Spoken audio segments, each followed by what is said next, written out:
Noah Booth retained his place in the side. Jack Broadbent dropping down to the bench. A very strong lineup, Bazza. And when you looked at the lineup, you know, I was thinking we was going to cruise this game, because you look at what Warrington had served up previously. You look at how injury ravaged their squad was. You just couldn't see a way that Wire would be competitive. And yet there was, and they made the Robins work hard for that victory. They did, and I dare say it will do us good having that sort of contest going into the playoff spot. On paper, we had more than enough experienced personnel out there to comfortably get the job done, but taking absolutely zero credit away from Warrington. Some of their young lads was absolutely outstanding, and I think it's first time in quite a while, probably since Wembley, I've seen the Warrington players playing where they actually look like they're enjoying the rugby. And that's the danger when you come up against these sides who have got nothing to play for, and they play the young kids. They prove they can be very, very dangerous with nothing to lose, and they had a point to prove to St Burgess, and I think we was on the back of that because they did play some decent rugby at times, and they really, really made us work for it. As for people questioning our fitness and fatigue, I don't think it's so much a fatigue factor for us. I think we was just mentally drained from all the pressure over the last few weeks, especially from the media. But as for that game, it was in the balance for large parts. We was cruising. Warrington scored a couple of soft tries, which I think, like, not digging on any of our players, but looking back at like Noah Both, if he could have his time again, I think he'd have called for that ball, because Pulis's first try was way too soft, as was Sam Stone's. But the boys dug deep and battled back, and they battled back very, very well. We needed some big players to play in them big moments, and Arthur Morgan, Tyrone May really steps up to it, because Tyrone's had a few critics from the Rovers contingency just lately, and for me, unjustified, and it stood up when it counted, just like it did in Wembley. So I think some of the fans need to remember what Tyrone actually brings to our side, because he really did help us get over the line on last Thursday. Yeah, sometimes you need a player just to come up with them big moments, don't you? And Tyrone May's certainly done that this season. You're right, Warrington had a big point to prove. They've been getting a bit of a roasting from St Burgess and the supporters over there, haven't they? Because of how their season's just tailed off after the Challenge Cup final. And that first 8 minutes, I mean, we saw the Pulis try. We saw 2 40-20s from Danny Walker. I mean, where's that come from? You know, he even had the audacity to celebrate in front of the East stand as he got the second one. You don't normally see that in a game of rugby league. And when that happened, I just thought, here we go. What's going to happen here? Because there's things happening out on that pitch that we don't normally see. And that's when I started to think this game could be anything, because you had no read. What they came out like a house on fire, and we looked a little bit like rabbits caught in the headlights in terms of how we started the game. Thankfully, though, we did get a foothold back in the game, didn't we? Although it took a while for us to get on the scoreboard. We did that with Tyrone May, and that's when we started to ease our way into the game. And I think that relieved a lot of pressure especially in the East stand, because you could feel there was a bit of tension there. Yeah, absolutely, mate. Like I say, I was all the way in Gran Canaria, sat in a little bar watching it, and even I felt the tension coming through the screen. You know, that it felt like the stadium was deadly silent, and you know, quite rightly so. There was a lot of nerves there, and the way Warrington was playing, like you've just said, anything could happen. And I felt like the quieter the stadium was, the more Warrington built on that, because they'd quietened the fans down. So for the boys to dig deep and give the crowd something to cheer about, I think that kind of helped getting us over the line, because it just absolutely erupted when Arta went over.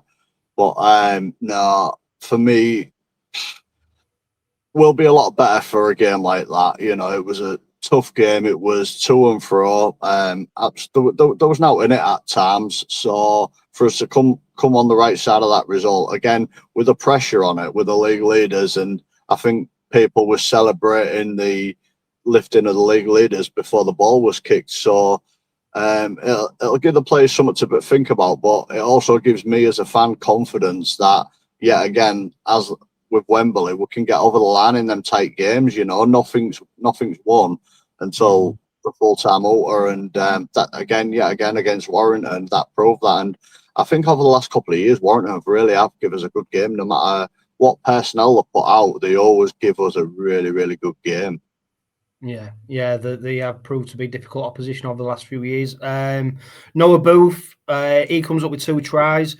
A player you mentioned about his defensive effort for the first Warrington try. I do think that's probably just where he needs a bit more work on the defensive side. We know he can score tries. He's a fantastic finisher. and he's got such a physical presence. You know, we've seen that since he's come into the side, and I think he's going to be a fantastic player. He's already been a good player for us this season, playing minutes that we maybe wouldn't have expected. I mean, if you look back at the start of the season when he played for Hunslet, I think he scored his first 5 tries or something like all 80-meter breakaway interceptions, and he's certainly carried that form into his time playing for the Robins. It just seems to get caught out a little bit though sometimes, and his positional play is left a little bit wanting, but he's young enough and he's got the opportunity to have a full pre-season with the Robins. So he's an exciting prospect for me. And I think he got man of the match he got the club man of the match on Thursday night. So it shows you what other people think of him right now. Yeah, absolutely. And yet again, like I've just said, when he looks back at it, he'd want his time at that again, because it was just a poor read, and you could tell the inexperience, and you could argue, did Ollie Gildart like kind of leave him out on his own and like not try and help him out? But again, he's just come back from a long-term injury, so we're expecting Ollie to be a bit rusty, which he has been. So I don't think our left edge was slightly weaker and with the inexperience of Noah. But again, where we were slightly weaker on that left edge, 2 of our tries come from down there from Noah himself. So he certainly made up for his mistakes, that's for sure. But again, it's a learning curve. He's a young man. I think he's only, 18, 19. So like Willie Peters keeps alluding to, once he has that first pre-season with us, we'll see a completely different player. And that's the exciting thing, you know. He's a young lad. He's scoring tries for fun. And you just think if he just tweaks his defence, he's going to be one hell of a winger. And we've got him tied down for quite a while. So it's all positive. It is one of them, innit? It happens. He's human. Everyone makes mistakes. So you can't just pick on him because, like, one of the tries, what went in on his edge, like I just have alluded to, he would want his time again because it was a bit soft. But it's all a learning curve. And thankfully, it didn't cost us overall. Yeah, there's plenty more to come from him, and I, for one, can't wait to see how his career progresses with the Red and Whites. The fact he scored on the 39th minute, we're going at half-time, 16-6. We've seen Wire put up a bit of a fight and sort of bring the game to us. We've weathered the storm. I'm thinking at half-time, you know, plain sailing now, 40 minutes to see out the regular season, lift the league leaders shield, nothing daft. And we nearly had that, didn't we? Because Matt Artemog, he got pulled for a double movement on, I think, 45 minutes, which if that try goes in, I think the floodgates probably would have opened. But then the game got a bit scrappy, a bit patchy. It became a bit of a middles battle, which I didn't think we necessarily needed to get into when you consider the players that Warrington were putting out. It wasn't their strongest lineup, but they were certainly matching our forwards. And then, of course, I mean, 11 minutes where it starts with Sam Stone collecting that grubber kick. We see the crash ball to Holroyd. He goes in. And then we see the offload from Duffy to Fulis. And in 11 minutes, they scored 3 tries without anything from the Robins. And then all of a sudden, all that feeling of calmness and you know, has gone. And we're hanging on thinking, well, if Warrington score again, that could be the game. And then that is just typical Rovers. The Rovers way is just your head's just toiling all the time because you genuinely don't know what's going to happen next. Yeah, absolutely. That 11, 12 minute stint in the second half, I just remember sat there like being shell shocked with my head in my hands thinking, what are we doing? What's happened? I wasn't screaming saying, oh, you're an idiot, blah, blah, blah. I was just more in disbelief. I couldn't believe what I was seeing. But yet again, credit to Warrington, they threw everything at us. And at times we did not have an answer. But this is where I go back to a game like that would have done us the world of good, because we managed to get back into the game when Rovers of old would have folded and just give it up. But our boys never did give it up. And as far as I'm concerned, you can only play what's in front of you, and that, I think that's what made the Warrington side so dangerous, is a lot of the unknown in their young kids. So for us to find a way back is absolute testament. And yeah, it did take some moments of magic from Tyrone and Artemog, but we've got a fair bit of work to do if we had to progress to Old Trafford, because if we play like that against any of the top 6 sides, I dare say it won't be too pretty for us. But again, we're over the line, mate. My only concern is we've been absolutely outstanding throughout the season, and one thing we've prided ourselves on is our defence. Now we've leaked a few points in the last few weeks, which is a little bit of a concern right now because we was on course to do the record with fewest points conceded. So we've, like I said, we've managed to get over the line. I think we do need to go back to the drawing board a little bit, tighten up our defence. I think I'm not worried about our attack. It's our defence, but I think the thing is now with all Kingston Rovers, we're not the hunter, we're the hunted, and it's how we deal with that right now. You know what I mean? Yeah, and do you know what? In my opinion, that'll be Willie Peters' main concern is the ease at which we shipped three tries in such a short space of time. You know, games earlier on in the season at the midpoint at 16-6, we'd have pretty much shut up shop, and we could have seen the game out, you know, previously, and it had become a bit of a ball fest in terms of, yeah, the attacking play would have been limited, but would have seen the game out. And it's just that's why I think it's so important that they've got a decent amount of time now to go back to the basics, to go, you know, work on them partnerships. You mentioned Ollie Gildart. He still looks a bit rusty. He needs to get up to speed quickly because semi-final rugby, there is no hiding place. If you're not at it, someone's going to take it, and that's it. The game's gone. So I do think that the players now, I don't know if it was a bit of stage fright, but I think they were just desperate to get that league leader shield done. And I think you saw that in the performances. There was tense. They want playing the free-flowing rugby that we've become accustomed to, and they've come away from a lot of things that they've been absolutely exceptional at. And I think now, I reckon it's just, you know, big, deep breath. They've got the league leader shield. That's put to bed, and it's fully focused on the playoffs. And I think we are going to see our best rugby league still to come. But the players are going to have to get up to speed. And I've got every faith that they will, because every time there's been any doubt, there's been any criticism, they've responded. And not only have they responded, they've come back harder, faster, you know. So, yeah, look, it's an important break, but it's maybe just that kick up the backside that they might have needed. Yeah, 100%, mate. And going into the playoffs, not one bit am I worried, because this break, it's not only great for the players, it's great for the coaching staff, especially from a mental point of view, just to get away from the stadium for a bit, get away from rugby. And like you say, just take a breath, come back refreshed. Willie Peters did say he's going to have them in for training, but not full training sessions, and they're still going to have time off with the families.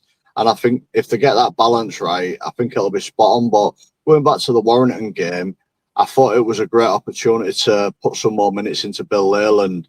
I was surprised with Broadbent going on the bench, and again, you can correct me, but I don't remember Broadbent coming on unless it come on near the end.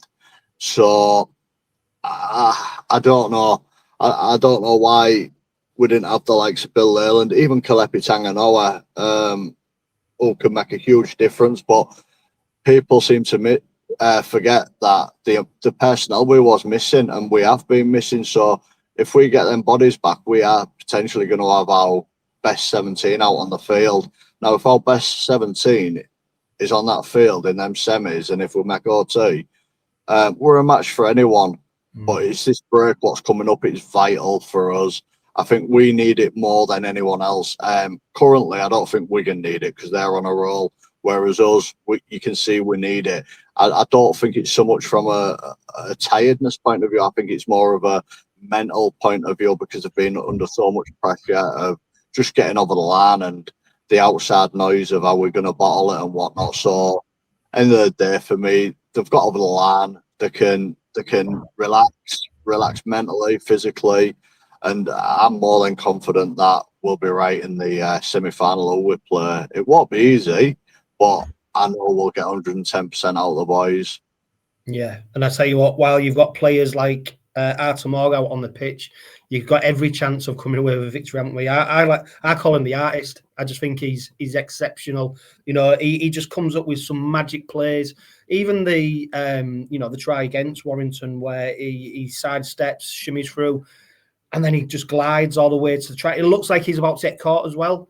but he just has the presence of mind just to shift his run to the side so that the Warrington player can't get hold of him. And Craven Park absolutely erupted at that point, because not only was it a special try, it was an important time of the game, you know. And then I think that helped the players. I think it just took a little bit of pressure off them, and then we saw Tyrone May dance his way through. He released himself just like he did in the Challenge Cup final. This time, instead of putting the kick in, he was able to dance his way over the try line, and then that's when it really was party time, because you know, I think Warrington had a chance just towards right at the end. I think that's when people really thought, this is it. It's time to celebrate, and it was like a balloon popping. Just the anxiety is rushed out of everybody, you know, and it really was party time.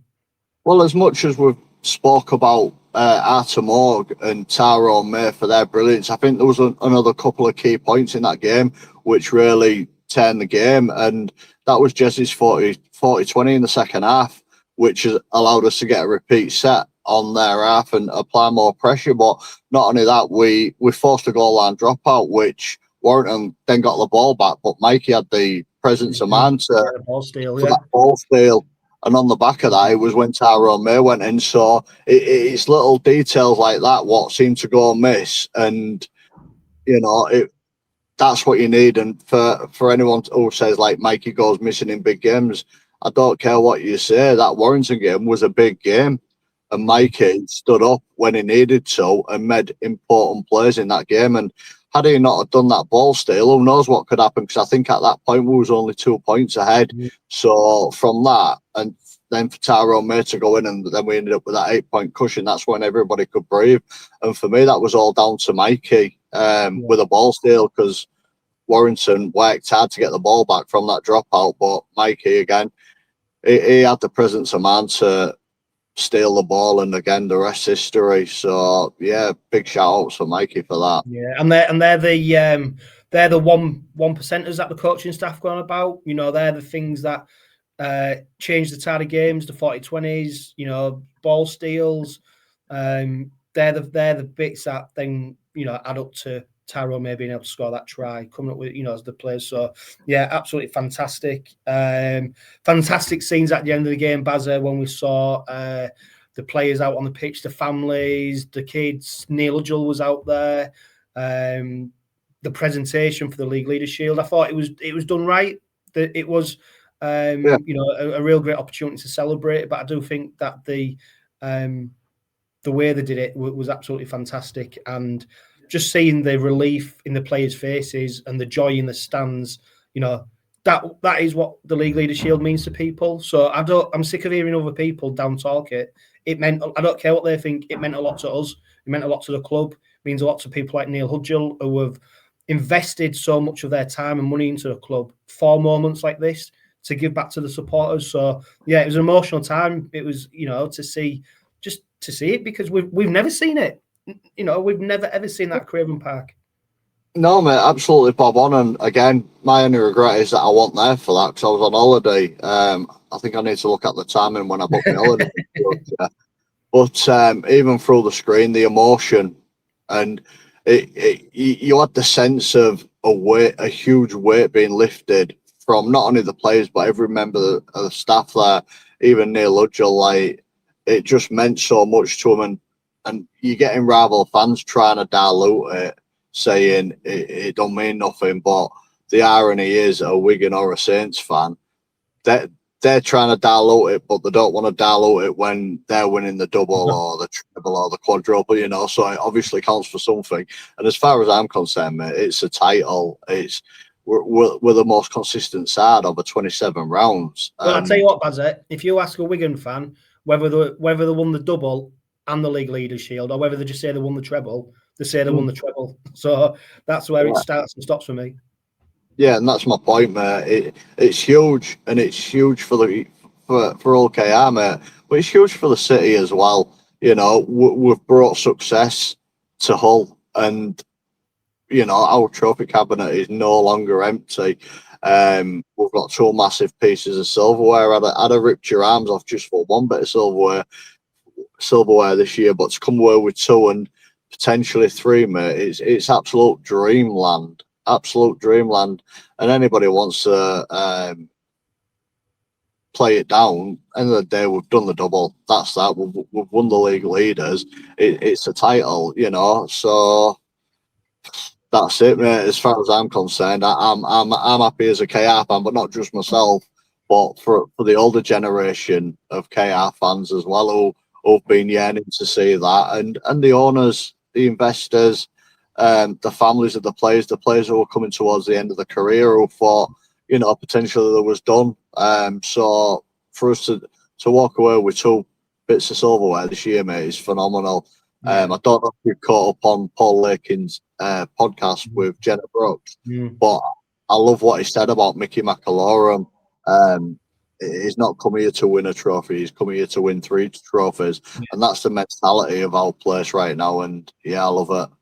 Yeah, and it is worth listening to. It's a really good listen. I think Lakin, he did an interview with him about a year ago, and he's followed up with another interview. Really interesting insight, especially around potential recruitment for 2026. He did say about Mickey McAlorum and 𝗬𝗂𝗏 that they were brought in specifically to play a role in lifting silverware. And they've done that. He said next year they might not go down that route in terms of bringing experience, because they feel that players like Elliot Minchella, Jez Litton, James Batchelor will have learned from Mickey McAlorum and 𝗬𝗂𝗏 about setting standards, how to behave. So, you know, it's been absolutely fantastic so far, their contribution, because you can see how they've changed that dressing room.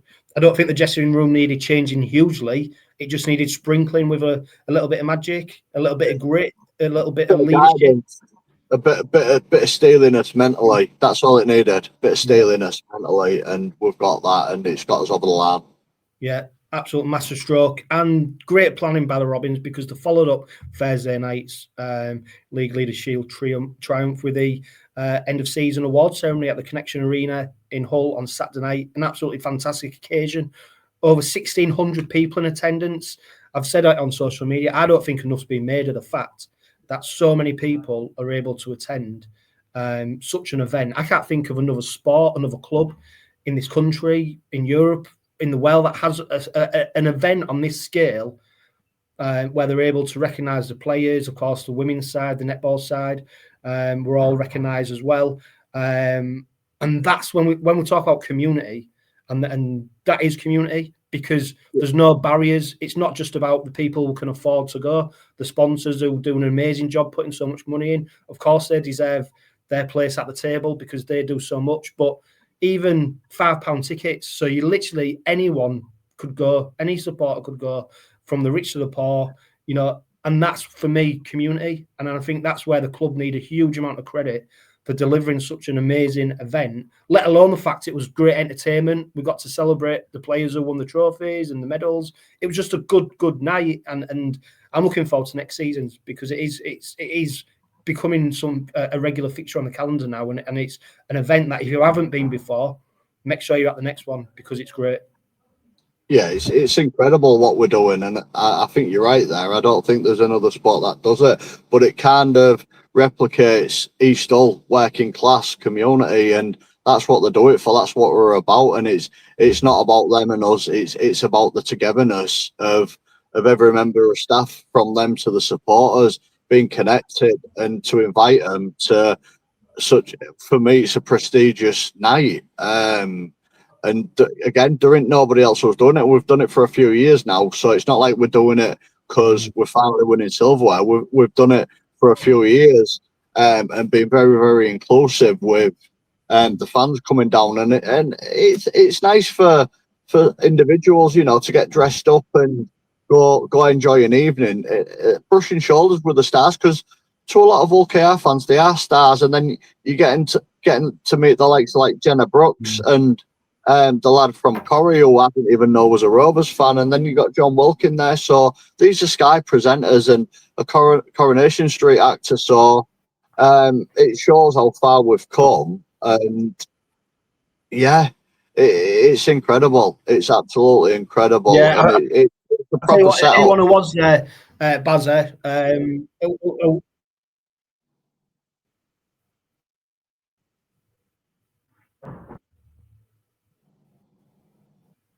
We've gone a bit jittery, John. yeah. I tell you what, Bazza, anyone who was there, I watched it on YouTube will know that John Wilkins did sail a bit close to the bone at times. I thought Bradley was. Yeah, anyone who was there, Bazza, on Saturday night will know that John Wilkins, he did sail a bit close to the wind at times with some of his comments. I think at one point Dean Hadley was gonna smack him when he compared him to Right Said Fred. If you saw the look he gave him, but you know what? It was good entertainment, and he got in amongst the crowd, and yeah, it was just a great night. And yeah, like I said, I'm looking forward to the next one. We talk about the trophy winners. You mentioned Bill Leyland, Bazza, maybe not getting game time against Warrington. Well, he's come up with a Young Player of the Year award. He's probably played a lot more rugby league than he thought he would. Of course, he came to us on the back of a serious ACL injury, so he had a lot of recovery to make. But when he's come into the side, he's looked the part, hasn't he? And he talks so fondly about his time in Hull and how he's enjoyed coming up from London. And he's another player who's got a big future ahead of him. Yeah, and it's quite well deserved. I mean, for the Young Player of the Year to go to Bill Leyland when he was coming up against the likes of Doro and Noah Both, I think he did well to get the award, in my opinion. The way he spoke of coming to Hull, it's always a touchy one because Southerners don't quite like it up north, but he's really settled in and he's settled into the way of life up in Hull. Yeah, he's a great prospect for the future, especially if he keeps developing. I mean, we've seen Jez Litton over the best part of 6 years develop to what he is right now, so he's going to have one of the best nans in the comp guarding him. So if he's willing to learn and work hard, I don't see no reason why he can't be another outstanding nan like Jez Litton. Yeah, if we go on to the members' player, of course, this one was voted for by all the Hull Kingston Rovers members, so it's a big one because this is the fans, this is the supporters, this is their opportunity to recognise the player who they think has been the best over the course of the season. And Jez Litton came away with that one, and it's hard to argue with, isn't it? Because he has been a standout performer, and he's grown and grown and grown into his role. He's taken advantage of the fact that Mickey McIlaurin's obviously been injured for big chunks of the season, and he hasn't looked like a filling player. He's looked like he's made that position his own now. Yeah, he's grown into a true leader, hasn't he? And when the cards are stacked against you, he's stood up and led the team round, and it's quite deserving that he gets that award from the fans, because the fans are recognising what he actually does for us in the middle. And I think I said it on the other podcast, and it goes back to things like the Challenge Cup quarter final against that lot, you know, where he drops into the halves and steered us around. He's just phenomenal guy. He's so tough as well now in tackling. I think for me, he's the perfect all-rounder. Number 9, he's got the tough defence. He's got a great short kicking game, and he can knock a 40-20 when he needs to. And yeah, he's got really good eyes up rugby. He knows when to pass. He knows when to go. He's the perfect all-rounder, and for the fans to recognise that's testament to the fans as well, because Mikey Lewis would be an easy option for the fans to pick, but they recognise the hard work of Jez Litton, especially how he's developed over the last 2 years. It's quite deserving, in my opinion. And the only thing that's surprised me, he's not even been mentioned for Man of Steel, which is crazy. Yeah, and he got further recognition, of course. I mean, the big prize tonight is the Roger Millwood Trophy. Pet Hiku, he was third place. Dean Hadley second place. I mean, two players who had fantastic seasons. Pet Hiku, I mean, he's probably one of the nicest men in rugby league. He just seems to play with a smile on his face all the time. He's probably not got as many plaudits from people just because he plays at such a high, consistent level. He's never one who lets you down. If you look at how many carries he's made this season, there's only Tom Davis who's made more. There's only Tom Davis who's made more meters. And sometimes we look at Hiku as being that centre who can pass it on and come up with them big moments. Actually, he's getting through a lot of graft, and I think that's why he probably got us the recognition he did in terms of being third place for the Roger Millwood Trophy. Yeah, and it's testament to Peter Rico as well. what he's done, not just this season, but over the last 2 seasons. And not only that, he got rewarded for the dream team. And it's no accident that there's Peterico, Dean Hadley, and Jez Litton all in the dream team, and there was the top 3 for that Roger Millward award. So it's about right for me. Peterico, again, he's got dancing hips, and he can really throw a defender off. And his offload game is phenomenal. And a lot of that does go under the radar. But again, like you've just said, our right edge now is so tough with the carries out of back play, but the defence is solid as well. He's a great player, and it's just a shame that he's coming into the twilight years of his career, because I'd love him at Rovers for at least another 5 years, because he's that good.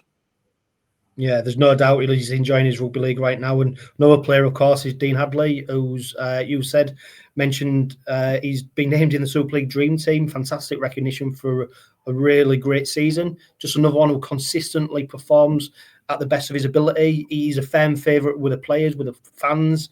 You know, nobody has a bad word to say about him. Going to be interesting come the Ashes to see whether he's included in Sean Wayne's squad. But he's done everything he can to be included. And again, he's another player where you can't imagine a Rovers team without him. No, he's Mr. Reliable, isn't he? And that is Dino. Since he's got over his injuries a few years ago, he's just been ever present, and he's been so consistent with his performances. Well, I say consistent, he's actually got better over the years, but he's got better at a level where he never seems to dip in form. Would he get picked for the Ashes? I don't think he's fashionable enough for Sean Wayne, which is very unfortunate, because if you go on work ethic, I don't think you get a better grafter than Dean Hadley. It's thoroughly deserved, mate. He goes about his business quietly, and I love his versatility, because throughout a game he'll start in second row, then he'll do a stint at prop, and at back end of the game you might see him drop into loose forward. And that's the testament to him as a proper squad player, where he'll put his hand up and play anywhere for the team. So yeah, I love Dino, and I can't imagine a side without him, because he's that reliable for us. You know, you can always rely on Dino. Yeah, I tell you what, and an award that probably means, for people involved in team sports, this is probably an award that means the most to them, and that's the players' player. Obviously, this is voted on by the players. The top 3, Mikey Lewis was third, Jez Litton second, Tom Davis named players' player of the season. I'll be honest, I didn't see that one coming. I thought maybe Dino would have been the man who collects that. It just shows, you know, the impact Tom Davis has had. You know, he's our top meter maker. He's made the most carries. I think he's our second or third top try scorer. Everyone wondered how would replace Ryan Hall. Well, that's how we replaced him. And that's no slight on Ryan Hall, but Tom Davis has just come in and done an absolutely fantastic job for the Robins. Mr. Dependable, Mr. Reliable. Give him the ball, he'll make your meters. Give him the ball out wide, he'll score your tries. And he's an absolute dream. And you can tell how popular he is amongst the players as well. You know, and actually, you know, when you start looking at it, actually he's really deserving of that award. And I can understand why the players have voted for him. Yeah, I was a little shocked by that as well. But when you look into the detail, like what the players say about him, how he's pretty much the clown of the dressing room, always having a laugh, getting the boys smiling and whatnot. But it's not only that; it's the chemistry he's got with the boys, his work ethic, like you've just said, his yardage coming out of backfield, and I think that pretty much sums Tom Davis up in the Challenge Cup final, because 9 times out of 10 a winger won't even try and challenge that ball, but he had the frame of mind to never give up and jump over Peterico to put that ball down. So that pretty much just sums Tom Davis up, of his never give up attitude and graft hard. So yeah, 100% deserving. And he's another one, you know, he's come from a very good Wigan side, lived a really nice life in the south of France, and then come over to East Hull. And to be honest with you, you'd think he was an East Hull lad. He absolutely loves it. A lot like Sam Luckley. Is very much part of the furniture, and he's made a massive impression and a massive impact in his first year of rugby with us. So again, he's another one. I think his best years are in front of him for us. Yeah, do you think he's hard done by not being included in the dream team? Two wingers, of course, Lewis Martin from that lot and Liam Marshall. Well, I've got no argument with Lewis Martin. He's deservedly there with what he's done for that lot.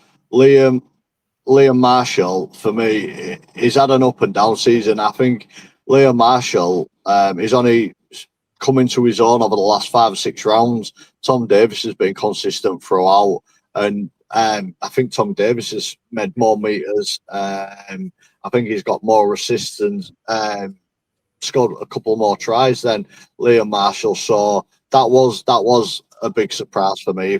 If out of the dream team, that was the one I did really expect to be in there. To be honest with you, I didn't expect Liam Marshall to be in there. Yeah, and then of course we saw 𝗪𝗱𝗆𝗃 named at fullback in the dream team.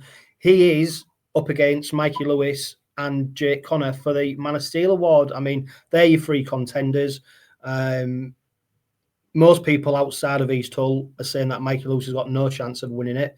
Everyone's looking at Jake Connor as being the standout candidate to lift the Man of Steel award. Of course, 𝗪𝗱𝗆𝗃, we know what he can do. It's going to be interesting to see who does win it. I mean, Mikey Lewis, he's finished up as Rovers' top try scorer.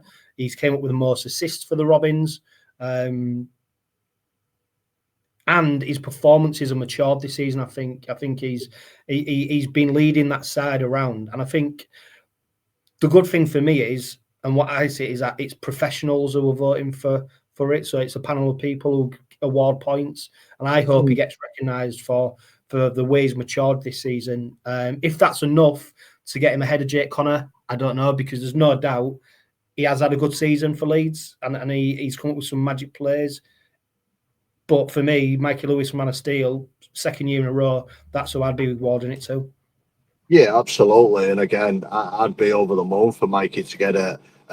It went quiet after, I think it was 16 rounds, where you weren't allowed to see the table. And at that point, Jake Connor was walking it. But people are saying Jake Connor's a showing for it. I actually don't think he is. I wouldn't be surprised if 𝗪𝗱𝗆𝗃 gets it, because a lot of them Wigan games without Bevan French, if 𝗪𝗱𝗆𝗃 wanted that team, Wigan won't winning. So I think out of the 3, I think 𝗪𝗱𝗆𝗃 would probably be the one who'll probably get it. But again, if Mikey got it, there'd be no arguments from me. I think the only thing going against Mikey, he's only played 24 rounds. So it depends how many points he's dropped. I know he picked up an injury, didn't he? That shoulder injury against Castleford. So he'd have lost points there potentially. I'd be chuffed to bits if Mikey got it. Can I see it? Potentially not. One name I am surprised isn't in there was Lachlan Lamb, because he's had a stellar season, and had Lachlan Lamb not been in that Leeds team, Lee would not have finished 3rd place. So it was one I was surprised wanting the 41 assists. I mean, he's top of Super League for assists, and not just top. He's clearly top. 41, and of course he was rumoured to be coming to the Robins prior to Tyrone May then deciding that he was going to stick with us and getting the new deal. Like another player who's had a great season. But yeah, the winner's going to be announced on Tuesday, the 7th of October, which is just a few days prior to the Super League Grand Final at Old Trafford. Of course, we're hoping that the Robins are going to be there, but before they do get there, they're going to have to play a home semi-final tie. The playoffs start this weekend. Bazza, who are you expecting to see the Robins come up against? I don't think there's no easy game, mate. Obviously, if Wakefield do the unthinkable and turn Lee over, then it's an home tie against Wakefield, which I would fancy as against Wakefield, because I think it'd be a game too far for them. But I'm expecting we end up with Leeds at home, because they have been decent. They haven't got the best record against St Helens. But I think going into the playoffs, I think you could see them turning over St Helens. So I won't be surprised if we ended up with Leeds at home, personally. Yeah, I mean, when I look at it out the 4 now, if I had to pick one of them teams to face, it'd probably be St Helens. I just don't see, I don't think it's been a great season for them. No. And the team that's more predictable than the other 3, whereas Wakefield, Leeds, they've got something about them where you don't quite know what they're going to bring, whereas Saints look pretty ordinary. But hey, playoff rugby's a different beast, isn't it? And we saw just like we saw at the back end of the season for the Robins as we went for the League Leaders Shield. You don't know what's going to happen until it's happened, and that's the beauty of playoff rugby league. So yeah, it'll be interesting to see who comes out on top. I'm predicting Lee will beat Wakefield and Leeds will beat St Helens. So we'll end up with Leeds then, won't we?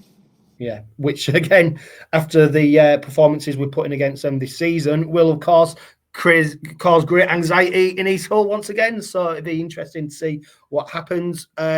Before we round up, Bazza, we've got question time. We've got people firing questions to us. As always, it's always an interesting read to see what people are posing with us. Kerry, my mum actually, my mum's sent a question. Said, do you think this Roger Millwood's, this Willie Peters side is on par or better than the Roger Millwood side of the 80s? Which is a question which keeps popping up, isn't it, Bazza?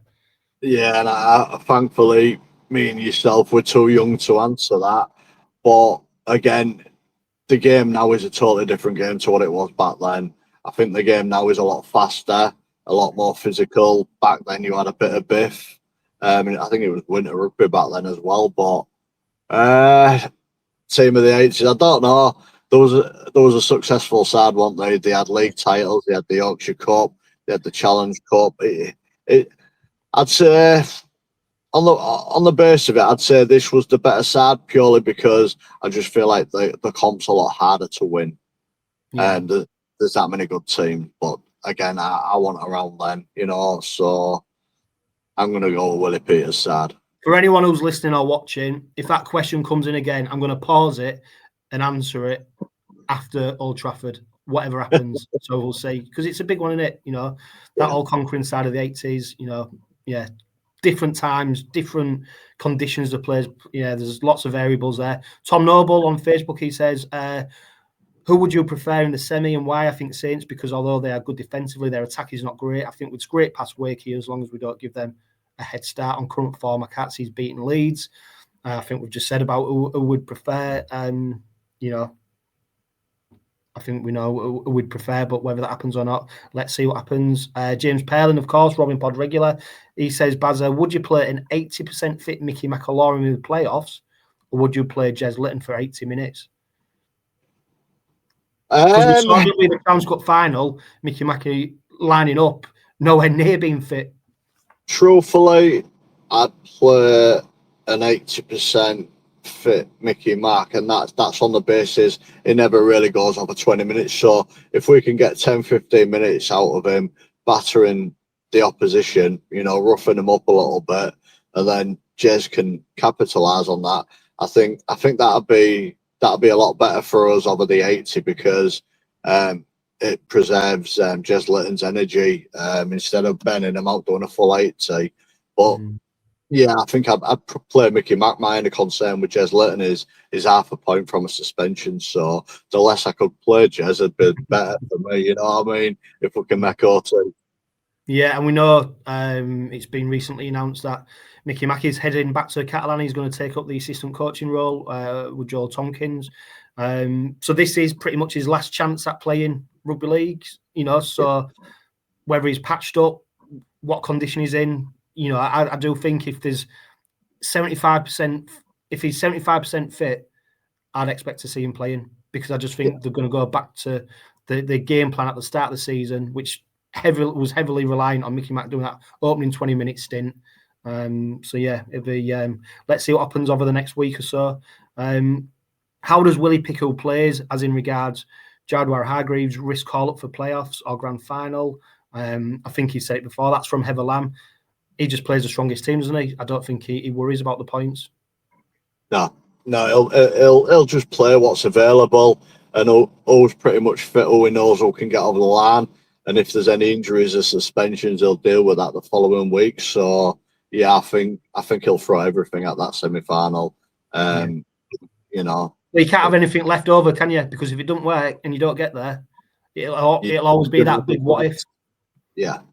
Adam Wadfuff, he's on Facebook. He asked, now I'm not the biggest Tyrone May fan, but was that his best performance with them 2 out of nothing tries, which ended up winning us that game against Warrington?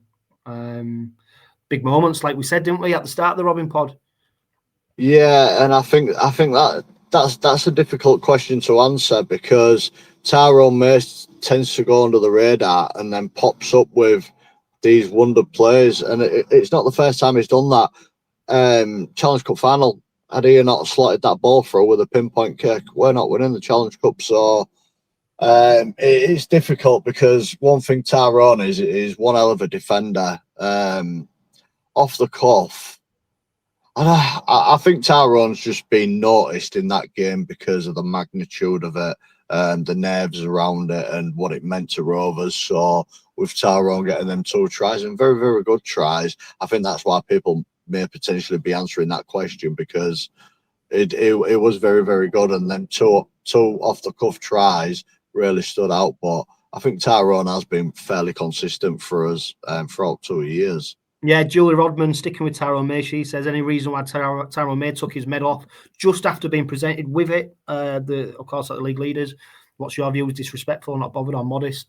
I think he's a cool character, and I genuinely think, my opinion is that their eyes are on the grand final. So as good as it is, as nice it is, they don't want to celebrate too much, because for them the ultimate goal is the grand final.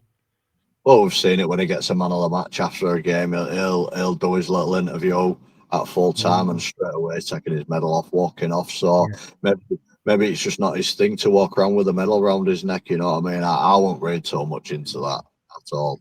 Yeah, David Elliston, he says, will the week off work for Rovers to freshen up in attack and defence ahead of the semi-final? We mentioned that earlier on in the Robin Pod. We think it's a great chance for them to recharge and refocus. Ian Dixon, was that the worst trophy presentation ever? Left in the dark in the East End.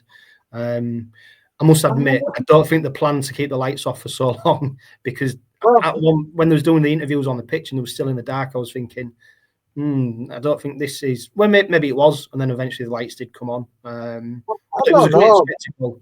It was a great spectacle, and again, unfortunately, I wasn't there, but me watching on the big screen on holiday, it looked phenomenal, with the board lit up and whatnot. And I think they created a bit of a concert atmosphere, you know, with the lights on your phone and whatnot, very much like Coldplay. So no, I thought it was all right. There's been worse ones, that's for sure. Yeah, no, I thought it was good. Do you know what? I think it was just the right level of celebration, adulation, before heading into a playoff campaign. So I think it was just right. And the last question, Pato on Instagram, he says, assuming the deal for Jack Charles gets over the line, what does he give us that Danny Richardson doesn't? Of course, we now know that Jack Charles has been released from the Black and Whites. It was heavily rumoured that would sign him during the course of the season. No official announcement yet, but by all accounts, he will be a Robin in 2026.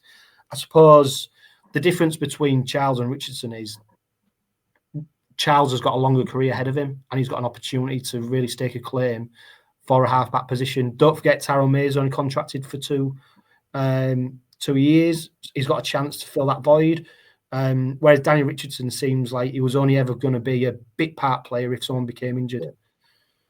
I'm looking forward to Jack Charles coming, mate. I won't lie to you, to see the growth and progression, because he's got it there in him. Get a pre-season under him, and be around the boys and the coaching of Willie Peters. And again, Willie Peters was a very, very good halfback, and to learn off Willie Peters and Mikey Lewis, I think we're going to see a cracking player there. He's going to be in a great environment. I'm actually really looking forward to seeing him, and I hope we get to see him at stages of 2026. The best is to come from Jack Charles for me. Yeah, another one just like Noah Booth at a great age with so much more to come, and hopefully under Willie Peters we're going to see the best of them. And of course, he's Robin. His dad used to play for the Robins. You know, I think his family are all Rovers supporters. So another one who's coming home. You know, following the footsteps of Jack Brown, etc., etc. So yeah, going to be really interesting. That's it, Bazza. No games to look forward to this week, so you can put your feet up, enjoy the playoffs, and then we'll be going full tilt next week as we preview that huge encounter that's going to take place a week on Saturday at Craven Park. Make sure you've got your tickets. They're on general sale now, so it's a great opportunity. If you've not been fortunate enough to get there, there's a waiting list for season tickets at the moment. So this proves another great opportunity to get to the game when maybe you might not have otherwise done so. And then we'll see what happens over the course of the week. I'm sure it's going to be interesting. Bazza, thank you for your contribution once again. This has been the Robin Pod Weekly. But for now, live, love, laugh and be happy. Rovers fight as one for every goal and try. Since '85 we've stood our ground, though trophies passed us by. From Craven Park to Wembley Way, with each toe grip we fight. Now we rise, our heads held high, proudly wearing the red and white. The Robin Pod is powered by Budget Tyres Auto Centre. Make them your first and only choice for a vast array of vehicle services. They are reputable East Hull-based car specialists and dedicated to providing quality services at reasonable prices. And don't forget, they are trusted by the players, club officials and supporters of Hull Kingston Rovers. Find them at 146 Leeds Road and ask them about the exclusive discount they offer Hull KR Rovers Forever members.